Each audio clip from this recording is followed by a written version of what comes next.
Well, it was February, and we had been down there since Christmas Eve. And then it was very quiet. Of course, there were news of what was happening and that the Russians were coming. And there was also a bit of anxiety about the Russians because they weren't quite sure that they would be very kind, particularly to young women.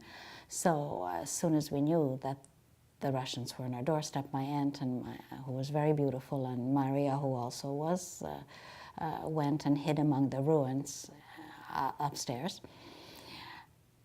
But the first Russian who came wasn't some kind of a wild Cossack. He was a very distinguished-looking man, and sort of middle-aged, kind of short, and a very nice face.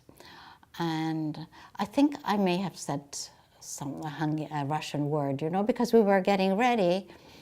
But he didn't speak Russian, he spoke French. And he said, "Parlez-vous français? Do you speak French?"